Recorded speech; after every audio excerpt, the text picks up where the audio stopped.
जय श्री राम प्यारे साधकों। आज की इस प्यारी सी वीडियो में जानकारी लेके आया हूँ।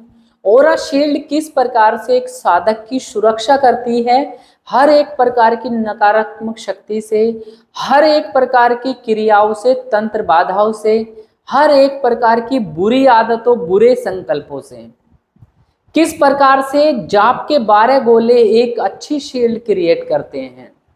ओरा हमारा कितना बड़ा हो सकता है और किस प्रकार से हम ओरा शील्ड को लगा के अपने घर को पूर्ण रूप से, अपने शरीर को पूर्ण रूप से प्रोटेक्ट कर सकते हैं। तो दोस्तों, आज की इस वीडियो को शुरू से लेकर अंत तक जरूर देखिएगा ताकि आपको भी अपनी प्रोटेक्शन और अपने घर परिवार की प्रोटेक्शन डेफिनेटली कर पाएं। तो दोस्तों, हमेशा की तरह मैं आपसे रिक्वेस्ट करूंगा, आप मेरी इस वीडियो को लाइक करें, चैनल को आप सब्सक्राइब करें और कमेंट में अपने प्रश्न लिख के भेज सकते हैं। जिन साधक गणों को अपना ओरा और नेगेटिविटी की चेकिंग करानी है या मेरी मेडिटेशन क्लासेस को ज्वाइन करके अपनी दिव्य दृष्टि को एक्टिवेट करना है, वो केवल मैसेज करके मेरे व्हाट्सएप नंबर पर अपनी जानकारी प्राप्त कर सकते हैं, अपना ओरा को स्कैन करा सकते हैं। तो शुरू करते हैं इस प्यारी सी वीडियो को। तो दोस्तों, ओरा हमारा जो होता है वो हमारे बॉडी के चारों तरफ एक इलेक्ट्रॉनिक्स मैग्नेटिक फील्ड्स होता है, विद्युत चुंबकीय तरंगे होती है। जब कोई भी साधक जाप करता है, ध्यान करता है या इष्ट देवता की सेवा करता है, तो ये अपने अंदर जो लाइट रूपी, विभिन्न प्रकाश रूपी तरंगे जो है वो शरीर से बाहर निकलने लग जाती है और पूर्ण रूप से शरीर को पूर्ण रूप से कवच कर लेती है और पूर्ण रूप से उसका शरीर लाइट में प्रतीत होने लग जाता है। आपने देखा होगा कि जब एक अच्छे ओरा के, अच्छे साधक के पास आप जाते हो तो आपकी बॉडी के अंदर वाइब्रेशन होने लग जाती है, आपके रोंगटे खड़े होने लग जाते हैं, या आपकी सिद्धि शक्ति पूर्ण रूप से आपके शरीर के ऊपर चढ़ने लग जाती है, आपको कमर के पीछे वाइब्रेशन होने लग जाती है। ऐसा क्यों होता है? क्योंकि सामने वाला जो साधक बैठा है उसका ओरा इतना जबरदस्त है कि सामने वाली आपके पास में जो सिद्धि शक्ति है वो पूर्ण रूप से आपके शरीर के ऊपर आवेश लेने लग जाती है, आपके ऊपर सवारी खेलने लग जाती है। या उस साधक के पास जाके आपको ऐसा फील होगा कि आपको उससे बात करना अच्छा लगता है। आपने देखा होगा कि आसपास कुछ ऐसे व्यक्ति होते हैं जिनसे आपको बात करना बहुत ज्यादा पसंद होता है, आपको उनसे बात करना इतना ज्यादा पसंद होता है कि आप उनकी बातों को भी फॉलो करते हैं, क्योंकि उनका इलेक्ट्रॉनिक्स मैग्नेटिक फील्ड्स इतना बड़ा हो चुका है कि जो भी उसके सानिध्य में आता है ये मानो कि उसके ऊपर अपने पास अपने आप दृष्टिपात होने लग जाता है, जिसकी वजह से उसके जो नेगेटिव विचार हैं वो कटने लग जाते हैं। तो ये सारा हमारा ओरा ही है, एक हमारी ध्यान की और जाप की एनर्जी ही है जो हमें इस प्रकार से फील कराती है। आपने कुछ साधक ऐसा भी है जिनसे आप घृणा करते हैं, जिनको आप देखते हैं तो बहुत ज्यादा नेगेटिव विचार आते हैं। यदि आप उन लोगों के साथ में कनेक्ट होकर 30 मिनट बात कर ले तो आपका मन भी उनके ही जैसा फील होने लग जाता है। या जब हम किसी अस्पताल में जाते हैं तो अस्पताल में हम अपने किसी परिजन को दिखाने के लिए, डॉक्टर चेकअप के लिए जाते हैं, तो जिसका ओरा है और उसके ऊपर शील्ड नहीं लगी हुई है तो ये मान के चलिए वो भी खुद फील होने लग जाता है कि यार बीमार सा हो गया हूँ, यहाँ से बस भागूं। अजीब सा फील होता है क्योंकि हॉस्पिटल की जो एनर्जी रहती है बहुत ज्यादा एक तरीके से दूषित मानी जाती है, बहुत सारे रोगी वहां पे आते हैं तो उनका इम्पैक्ट होके आपका ओरा थोड़ा खराब होने लग जाता है, आपका ओरा सिकुड़ने लग जाता है, जिसकी वजह से आपको उस प्रकार की वहां पे फीलिंग हुई। जब भी आप किसी पॉजिटिव स्थल पे जाते हैं वहां की आपको अजीब सा फील होने लग जाता है, वहां की पूर्ण रूप से ऊर्जाएं आपको कांटेक्ट करने लग जाती हैं, आपको लगता है मंदिर में जाके मेरे को पूर्ण रूप से संसार की दिन भर की भागदौड़ से आप सुरक्षित हो जाते हैं। तो ये ओरा किस प्रकार से कार्य करता है, आज मैं आपको इस वीडियो को शुरू से लेके यदि अंत तक देख लिया तो आज बोर्ड के माध्यम से आपको पूर्ण रूप से अंडरस्टैंडिंग हो जाएगी कि क्या आपको सावधानी बरतनी है और क्या आपको प्रोटेक्शन लेके चलना है, किस प्रकार से आप अपना ओरा शील्ड को लगाना है, किस प्रकार से बनता है और एक्चुअल में दिखता कैसे है, ये सब आपको मैं बता रहा हूं। जो मैंने अपनी दिव्य दृष्टि से देखा है वही सब आपको इस वीडियो के माध्यम से शेयर कर रहा हूं, क्योंकि बहुत सारे साधकगण मेरे पास अपना ओरा स्कैनिंग कराते हैं, मैं उनका डिफरेंट तरीके से उनका ओरा मेजर करता हूं।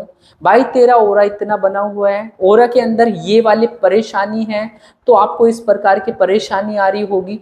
बहुत सारी चीजें हैं जो मैं हर एक साधक को बताता हूँ।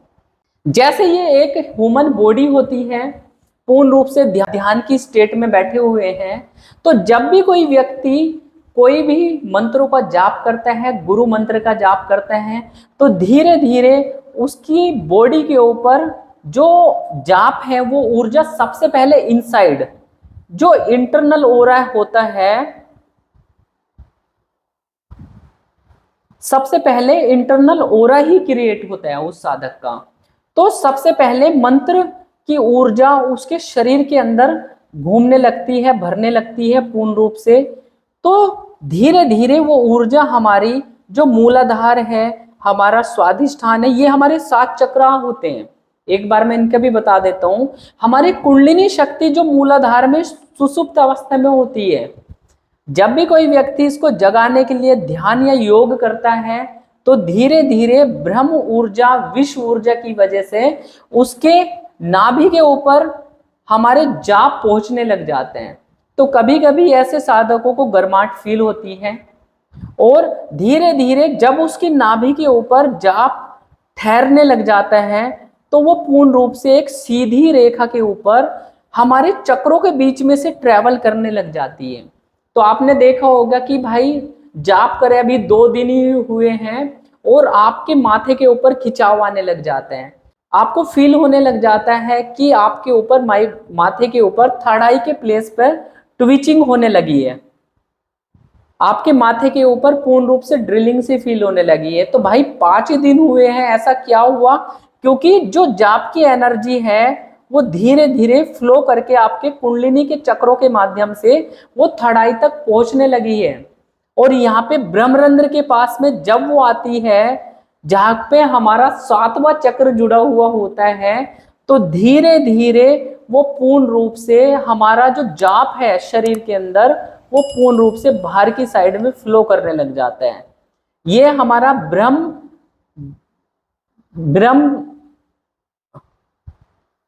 ब्रह्मरंध्र होता है। तो ब्रह्मरंध्र के माध्यम से हमारा जाप फूट के बाहर गिरने लग जाता है और पूर्ण रूप से ये सर्कुलर वे में इस प्रकार से फ्लो करने लग जाता है। तो धीरे धीरे ये जो जाप की एनर्जी पहले तो अंदर का हमारा ओरा क्रिएट हुआ और धीरे धीरे बाहर की साइड में भी वो ओरा हमारा पूर्ण रूप से बनने लगा। तो अब इसमें जो आते हैं जाप के 12 गोले, आपने सुना होगा, मैंने इसके ऊपर ऑलरेडी वीडियो बनाई हुई है, आप उस वीडियो को भी देख सकते हैं। बट आपको आज मैं डायरेक्टली बता रहा हूं तो कंसेप्ट आपको समझ में आ जाएगा। ये जो 12 लेयर्स होती हैं ओरा की, ये किस प्रकार से हमारे स्पिरिचुअल प्रोग्रेस को करने में सहायता करती हैं और इनकी दूरी कितनी हो सकती है, कैसा ओरा दिखाई देता है आखिर में। तो हमारा ओरा हमेशा से डिफरेंट डिफरेंट कलर में बनता है, बट मेजरली जब हम ओरा रीड करते हैं तो उस व्यक्ति का एक ओरा तो दिखाई देता है, उसका इंटरनल जो इनर ओरा बोला जाता है और एक आउटर ओरा बोला जाता है, जो कि हमारे 12 गोले मिलने के बाद में वो क्रिएट होता है हमारे शरीर के चारों तरफ के। अब जब भी वो जाप लगातार करता रहता है तो उस साधक के शरीर के ऊपर पहले एक ओरा बनता है, एक लेयर बनती है, फिर उसके ऊपर दूसरी लेयर बनती है, फिर उसके ऊपर तीसरी लेयर बनती है। अब जब तीसरी लेयर उसके ऊपर बनने लग जाती है तो ये कितनी दूरी में रहेगा, ये मुश्किल से आधे फीट का ओरा रहता है बॉडी से आधे फीट का जो ओरा बनता है, ये पहला कवच क्रिएट होता है यहाँ पे। तीसरे गोले के ऊपर मतलब हमारा पहला कवच लग जाता है, जो कि ओरा को लॉक करता है एक तरीके से। और इसकी जो दूरी होती है वो केवल आधा फीट 6 इंच के करीब की होती है केवल। और जरूरी नहीं, जो साधक नए हैं, जो साधना जाप मंत्र जाप नहीं करते, उनका ओरा ये बहुत छोटा बना हुआ होता है, उनकी 2 गोले बनते ही नहीं है, उनका 1 गोला ही बना रहता है। तो ऐसा भी होता है, बट ये मैक्सिमम 6 इंच का हमारा आधे फुट का ओरा हमारे शरीर से बाहर की तरफ, जो कि बॉडी को पूर्ण रूप से कवर कर रहा है, ये इस प्रकार से ये हमारा जो ओरा बना ये 6 इंच का बना है। अब वो अगला जो ओरा बनता है, जो अगली कम से कम दूसरा जो इसका पड़ाव होता है, वो बनता है करीब 9 गोले के ऊपर।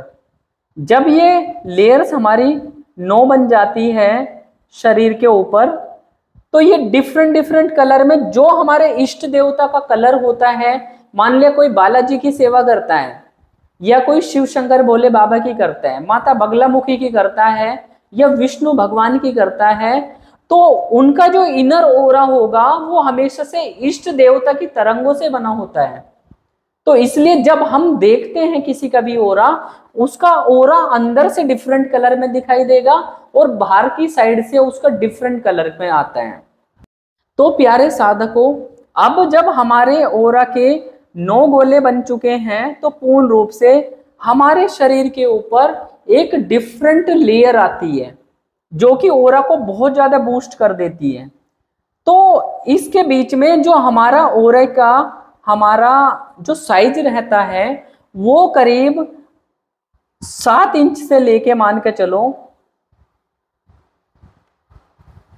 ये 10 मीटर तक का हो सकता है।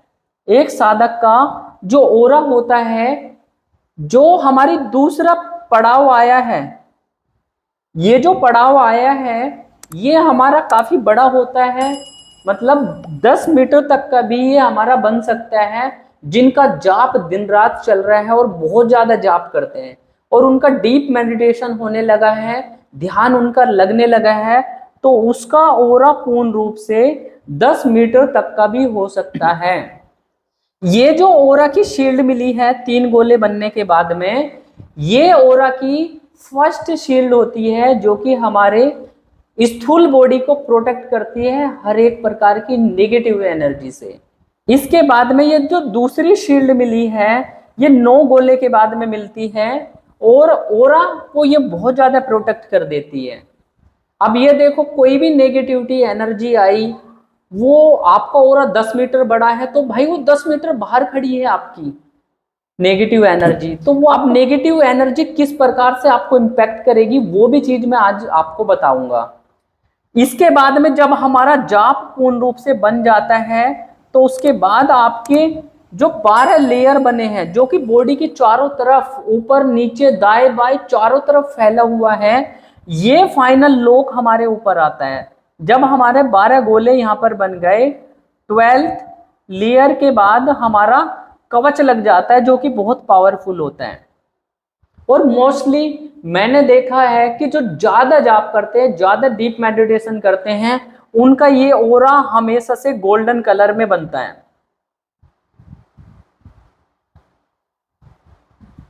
हमेशा से गोल्डन कलर में बनता है, जो कि सबसे ज्यादा बढ़िया कलर माना जाता है। ओरा के डिफरेंट डिफरेंट कलरों के ऊपर मैं बाद में एक वीडियो लेके आऊंगा, जो कि काफी नॉलेजेबल रहेगी आप लोगों के लिए और आपको समझने के लिए, ताकि जब आप अपना ओरा रीडिंग करना, आपकी दृष्टि खुलेगी, तो उन चीजों को आप आसानी से समझ पाए। क्योंकि ये नॉलेजेबल बातें होती हैं, ये सूक्ष्म बातें हैं, हर किसी के चैनल पे आपको नहीं मिलेगी। मैं हमेशा से ट्राई करता हूं कि सूक्ष्म से सूक्ष्म बातें आप लोगों को पता चले, ताकि आप उसको इम्प्लीमेंट करें और अपने ओरा को बहुत पावरफुल बना लें। जब आपके 12 गोले जो बने और ये लास्ट के 3 गोले जो बने, ये आपके 10 मीटर से लेके ये आपके कई किलोमीटर तक का भी हो सकता है। इतना बड़ा ओरा बहुत साधु संतों के मैंने खुद देखे हैं। और इतना बड़ा ओरा आपका बन सकता है जो कि कई किलोमीटर तक का होता है। आपने सीरियल देखे होंगे तो उनके अंदर आपको दिखाया गया है कि कोई साधक बैठा है हिमालय के ऊपर या जंगल के अंदर, उसका तेज इतना चमक रहा है, इतना झलक रहा है उसकी आभा, कि पूरा वहां के वातावरण, वहां के जो जीव जंतु है वो अपनी हिंसा छोड़ देते हैं। शेर भी आके वहां पे उनके भजन या कुछ इस प्रकार के आपने सुना होगा या देखा भी होगा। तो वो जो ओरा रहता है वो यही वाला ओरा है कि पूर्ण रूप से आपका इतना बड़ा ओरा बना हुआ है। तो ये तो ओरा की कंसेप्ट हो गया। इसके बाद में हम ओरा को कैसे सुरक्षित रख सकते हैं? भाई पहले साधु संत तो पूर्ण रूप से किसी जंगल में रहते थे, वन में रहते थे, लोगों से दूर रह के वो अपने ओरा को प्रोटेक्ट करते थे। बट आजकल की भाग दौड़ भरी जिंदगी में वो बिल्कुल भी पॉसिबल नहीं है।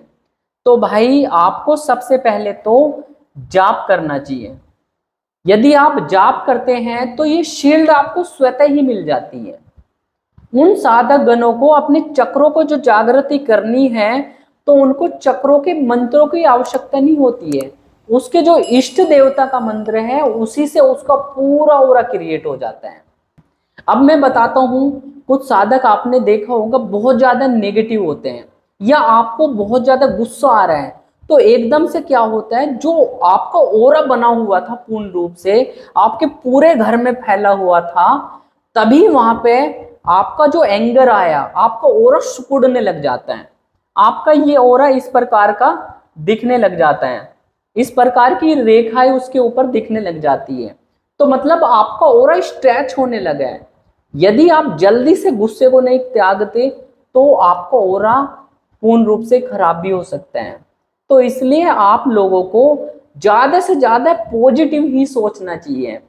आपको नेगेटिव विचार बहुत कम से कम लाने चाहिए, क्योंकि आप साधक हो और आपके द्वारा दी गई दुआ भी फलित होगी और बद्दुआ भी फलित होती है। बहुत सारे साधक बैठते तो हैं बट वो ध्यान में, गहरे ध्यान में नहीं जा पाते हैं। उसका जो रीजन होता है वो होता है आपके शरीर के, आपके जो 12 गोले बने हैं यहाँ के, आपके कोई नेगेटिव एनर्जी का होना। तो दोस्तों अब एक बात मैं आपको बता देता हूं, जब भी कोई साधक जाप और ध्यान करता है और उसके 12 गोले बन गए हैं और वो ध्यान में बैठा है और उसके बाहर की साइड से कोई नेगेटिव एनर्जी उसके ऊपर आ गई है, उसके ओरा के बाहर, या उसके ऊपर अटैक कर रही है, तो अटैक किस प्रकार का फील होता है? जैसे आप मेडिटेशन की मुद्रा में बैठे हुए हैं तो एकदम से ऐसा लगेगा कि आपके बाहर पूर्ण रूप से कोई टक्कर लगी हो। मतलब साक्षात ऐसा लगेगा जैसे आपने अपनी बाइक को पूरी तीव्र गति से किसी दीवार के ऊपर टक्कर मार दी हो, आपको ऐसा फील होता है। और ऐसे समय पे आपका पूरा शरीर टक्कर जैसा फील करता है, आपका ध्यान एकदम से भंग हो जाता है। और यदि ऐसी टक्कर आपको हुई है, इससे आपका ओरा क्षतिग्रस्त होता है। अब नेगेटिविटी तो आई थी, बहुत ताकतवर नेगेटिविटी भी होती है। जरूरी नहीं कि ये 12 गोले पूर्ण रूप से आपको 100% से सुरक्षा दे। जो चीजें तंत्र करके, बलि करके, भेज के आपके ऊपर भेजी गई है, वो तंत्र क्रियाएं, जो तंत्र की बाधाएं हैं, वो बहुत ज्यादा पावरफुल होती है। वो आपके ओरा को क्षतिग्रस्त कर देती है। तो जैसे ही आपके ओरा के अंदर पूर्ण रूप से वो टकराया तो धीरे धीरे आपके ओरा के अंदर वो छेद हो गया और वहां से धीरे धीरे आपके ओरा के अंदर पूर्ण रूप से नेगेटिव कण, नेगेटिव ऊर्जा आपके शरीर के अंदर प्रवेश करने लग जाती है। तो सेम टाइम पे आपको ऐसा फील होगा कि पूर्ण रूप से आपका शरीर पूरा टूट गया है, एकदम से आपका सर भारी हो जाएगा और पूर्ण रूप से आपकी कुंडलिनी शक्ति ऊपर नीचे करने लग जाती है। आपके मन के अंदर भय उत्पन्न हो जाता है, आपके कंधे भारी हो जाते हैं, क्योंकि उस नेगेटिविटी का ही असर है वो। अब मान लिया वो नेगेटिव एनर्जी आपके शरीर में प्रवेश नहीं कर पाई, क्योंकि जाप के 12 गोले आपके बने हुए थे और ताकतवर आपका ओरा बना हुआ है, तो वो आई, टकराई।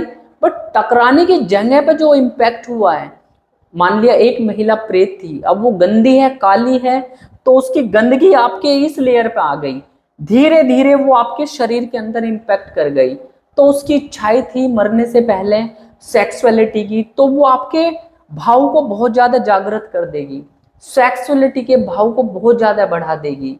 या कोई ब्लैक है किसी का ओरा, एक नेगेटिव एनर्जी है किसी के पास में, आप उससे मिले तो आप उससे आधा घंटा बात करी तो आपके खुद के शरीर पे ऐसा फील होगा कि मैं बिल्कुल बीपी लो सा फील कर रही हूँ या कर रहा हूँ, ऐसा आपको फील होने लग जाता है। तो ये मानिए कि सामने वाले के अंदर नेगेटिव एनर्जी या उसका ओरा बहुत ज्यादा नेगेटिव है। इस वजह से जो पॉजिटिव ऊर्जा रहती है जिनके पास, तो वो भी नेगेटिव विचार उनके होने लग जाते हैं। तो अपने ओरा को प्रोटेक्ट करने के लिए एक तो जाप कंटिन्यू चलता रहना चाहिए, यही आपको मोक्ष के लिए लेके जाएगा, यही आपको दिव्य दृष्टि आपकी यहाँ तक पहुंच के कुंडलिनी आपको थर्ड आई भी दिखाने लग जाती है। दिव्य दृष्टि के माध्यम से आपको दिखने लग जाता है किसी का भी ओरा, किसी के भी चक्रों की स्थिति, ये सब आपको दिखने लग जाते हैं। इसके साथ साथ आपको हमेशा से ओरा शील्ड को पावरफुल बनाने के लिए, अब ओरा शील्ड तो लग गई, किसी प्रकार की छोटी मोटी नेगेटिविटी किसी प्रकार से आपको परेशान नहीं करेगी। अब इसके साथ साथ आप अपने इष्ट के कवच भी लगाएंगे। आपको जस्ट प्रे करना है कि हे बजरंगबली महाराज, कृपया करके हमेशा से मेरे ओरा को प्रोटेक्ट करके रखें, ताकि कोई भी नेगेटिव एनर्जी मेरे ऊपर कभी भी इंपैक्ट ना कर पाए, ओरा को किसी भी प्रकार से बाहर से परेशान ना कर पाए, किसी भी प्रकार से बाहर से ओरा को दूषित ना कर पाए। यदि आप ये प्रे करके इष्ट देवता को आप लेके आ जाते हैं तो ये मान के चलिए आपके 100% प्रोटेक्शन हो जाती है। इसके ऊपर इष्ट देवता का कवच आ गया। बाय डिफॉल्ट आपको जो कवच देंगे, एक आपके पितर देवता का देंगे। आपके घर के पितर देवता अच्छे हैं तो वो भी इस ओरा के बाहर वो कवच आपको देंगे। इसके ऊपर आपको जो कवच देंगे वो कुलदेवी कुल देवता देंगे, कुल देवता देंगे। तो इतने सारी ओरा शील्ड आपकी बनती चली जाती है। यदि आपके पितर अच्छे हैं तो तभी कवच मिलेगा भाई, यदि पितरों की पूजा सेवा नहीं करते तो भाई वो ओरा शील्ड नहीं दे पाएंगे आपको, उनकी उतनी कैपेबिलिटी नहीं है। कुलदेवी कुल देवता को नहीं मानते तो वो भी आपके इसी प्रकार से काम करते हैं। तो इष्ट देवता को तो हमेशा से लगा के रखो यदि आपके ये दोनों पॉइंट कमजोर हैं। इसके साथ ही एक आपके सूक्ष्म, ये सारी चीजें आपके सूक्ष्म शरीर को कवर कर रही हैं। सूक्ष्म शरीर के ऊपर ये सारी चीजें एक्टिवेट हैं, ये ध्यान रखना, क्योंकि हमारा सूक्ष्म शरीर ही है जिसे सफेद से काला होने से बचाना होता है। इसी के चारों तरफ एक जो कवच आता है, जिनके गुरु धारण है, गुरु धारण करे हुए हैं, वो बाहर की साइड में उनका गुरु तत्व आने लग जाते हैं। मतलब किसी ने गुरु दीक्षा ले रखी है तो उनके ऊपर गुरु का कवच लग जाएगा। अब गुरु आपके शिव शंकर भोले बाबा भी होते हैं, आपके मंत्र दीक्षा शरीरधारी गुरु भी हो सकते हैं, या दिल से जिन्हें माना है कभी कभी उनके अंश भी आपकी प्रोटेक्शन करने लग जाते हैं। तो आपके गुरु पक्ष भी होना जरूरी होना चाहिए। आपको पितरों की भी अपनी कृपा प्राप्त करके रखनी चाहिए। कुलदेवी कुल देवता की यदि प्रोटेक्शन है, 12 गोले बने हुए हैं जाप के, इष्ट देवता के आपके कवच लगे हुए हैं, तो ये आपके शरीर के ऊपर होने जरूरी है सभी। यदि ये होते हैं तो ये मान के चलिए 100% आप पूर्ण रूप से सिक्योर हैं। यदि आपके ये कवच भी कमजोर है, ये कवच भी कमजोर है, तो जो मैंने बात करी नेगेटिविटी तंत्र बाधा की, तंत्र बाधा कोई किसी ने करी तो ये पहरेदार तो खड़े नहीं, क्योंकि इन कवचों से टकरा टकरा के रुकती है थोड़ा थोड़ा, और जब तक आपके 12 गोले तक आती है कोई भी क्रिया, वो कम से कम 80% प्रभावी नहीं रहती है, और 12 गोले के ऊपर टकराने के बाद में वो 20% भी खत्म हो जाती है। इस प्रकार से आपका सूक्ष्म शरीर पूर्ण रूप से सुरक्षित हो जाता है। तो ये हमारा कंसेप्ट होता है जाप के 12 गोले कितने महत्वपूर्ण हैं, इष्ट देवता के कवच कितने महत्वपूर्ण होते हैं, कुलदेवी, कुलदेवता, पितर देवता के कवच कितने ज्यादा महत्वपूर्ण होते हैं, क्यों हमें पूजा करनी चाहिए। आजकल हम मॉडर्न जमाने में जी रहे हैं, हम इन सारी चीजों को इग्नोर कर देते हैं और हमारे घर के अंदर तरह तरह की परेशानी आती रहती है। तो अब आप समझ गए होंगे किस प्रकार से आप अपने इन पूर्ण रूप से कवचों को लगा के कर सकते हैं, शील्डिंग कर सकते हैं। आपको जस्ट प्रार्थना करनी है, प्रार्थना अपने इष्ट देवता से करनी है। आप प्रार्थना कर सकते हैं कि हे बजरंगबली महाराज, कृपया करके मेरे ओरा को पूर्ण रूप से प्रोटेक्ट करे, ताकि कोई भी नेगेटिविटी किसी प्रकार से परेशानी ना कर पाए। मुझे ऐसा एक कवच प्रदान करे ताकि मेरे शरीर के ऊपर किसी नेगेटिव एनर्जी का, बुरे संकल्प का कभी भी प्रभाव ही ना हो। तो दोस्तों, ओरा शील्डिंग के बारे में ये वीडियो मेरी कैसी लगी आपको, आप जरूर बताइएगा। मेरी इस वीडियो के अंदर कमेंट करके बताइएगा कि आपको जब नेगेटिव एनर्जी इंपैक्ट करती है तो आपको कैसा अनुभव होता है, आप जरूर बताइएगा। और मेरी यह वीडियो आपको कैसी लगी आप कमेंट करके सेक्शन में जरूर लिखिएगा। तो दोस्तों, मिलते हैं एक नई वीडियो के साथ, तब तक के लिए आप सभी को जय श्री राम, हर हर महादेव।